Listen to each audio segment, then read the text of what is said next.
guys, you're welcome back to my channel. It's so great to have you guys back again after my live lately updates. Yeah, thanks for your love and care and your prayers. It really means a lot. So grateful. Perhaps you're new in this space. I'm Tolulope Akirele, and in this space we talk about everything beautiful around fashion, family, lifestyle and travel. And to my returning subscribers, you guys are amazing. Thank you very much. So today we'll be talking about boring advices that are true. You know, in our generation, people just want to listen to the advice that they feel it's kind of cool to their ear or kind of will give them motivation, right? But there are some boring advice that are actually not very suiting to the ear, but hold lot of truth in them. So that's what we've come to talk about today, because it's really not about the exciting feeling you get when you get to hear an advice, but about the benefits that you gain after getting the advice and working on what the advice entails. So you're welcome.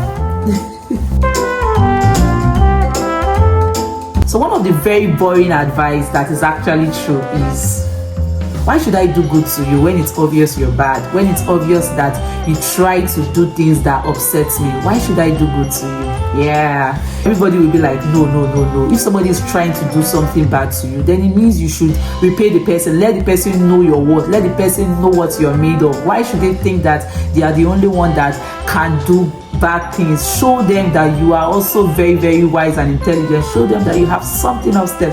Show them that you're emotionally intelligent and you read minds beyond words.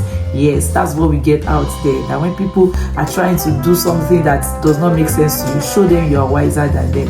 But one boring advice that I've come to share with you that is actually true is to do good to those who are actually doing bad to you, because somebody who is filled with a lot of evil things means that the person has so much bad inside of them. So if you're going to do good to somebody who has so much bad inside of them, you are pointing the fact that you are actually different to them, and they're like, it's different. So they want to really pay attention.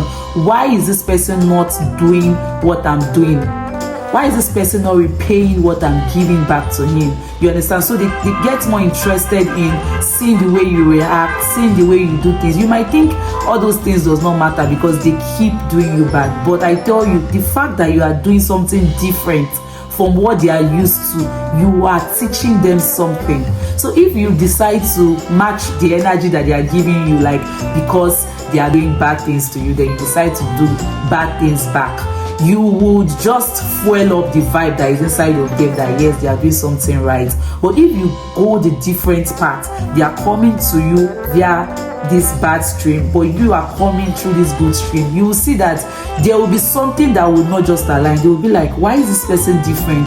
They start paying attention to you, and that way, by the time you are consistent with it, you would with time be able to show them that what they are doing is bad.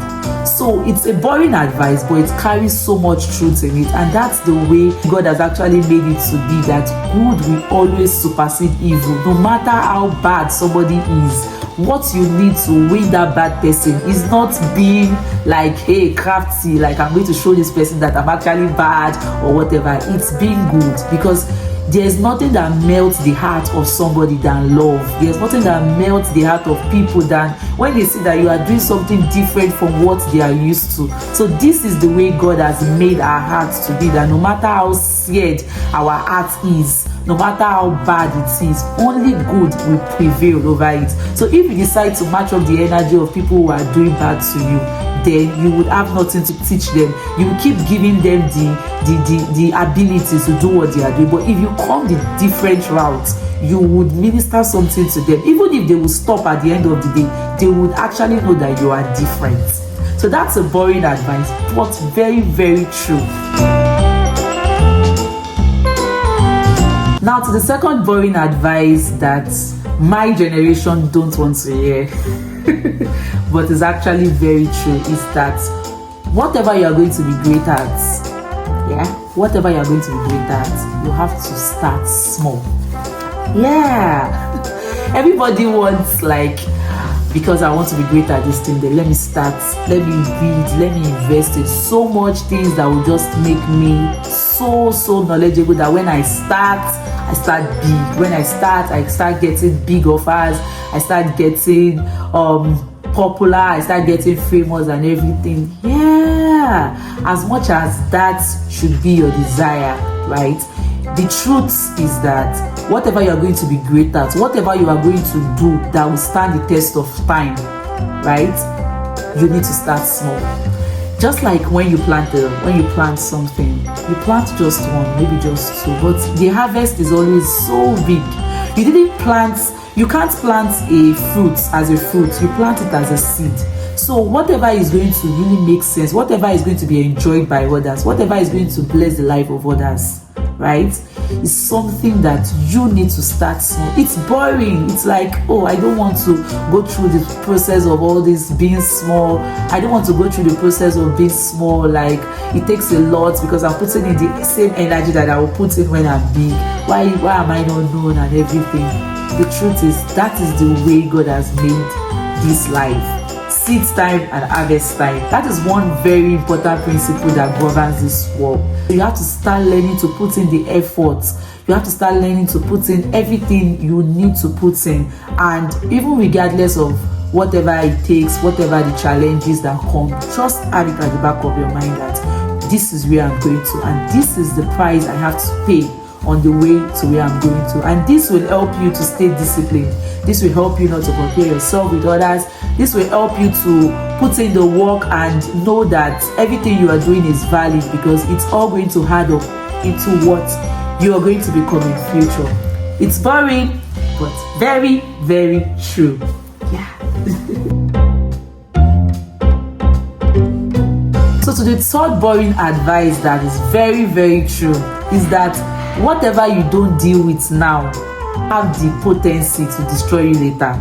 It's boring. Nobody wants to hear it. Like, that's too much. That's too serious. But it's true.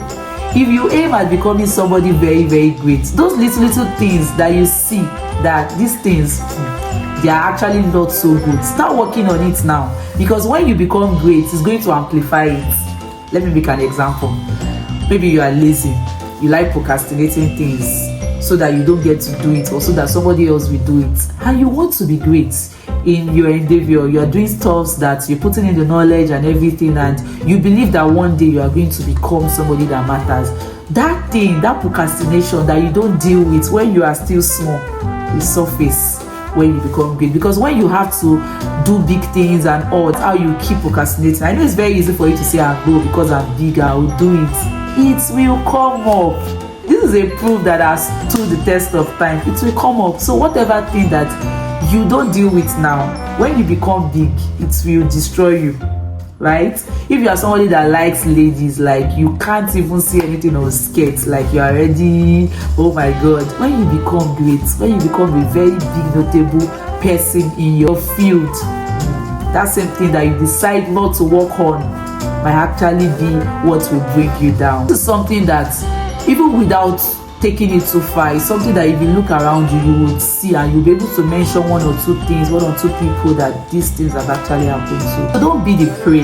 This is why this advice is coming to you, that most things that are actually not very enticing are the things that carry so much lesson. Things that are actually boring, right, to the younger generation, most times are the things that carry so much lesson. So don't be the kind of person that just wants to listen to things that you can vibe with. Even the things you can't vibe with carry so much lesson that will help you become who you want to be. So that's why I'm giving this little boring advice. There are actually more. For now, we'll stop here, right? So ponder on these things. Ponder on the fact that it doesn't have to be interesting for it to make sense. It can be boring and still make sense, right? Let that sink. Yeah, thank you very much. Perhaps you learned anything of value in this video. Kindly subscribe to my channel, like, follow, and share to any younger generation that you feel will need it, to do a lot to them. Thank you very much. See you in my next video. Bye.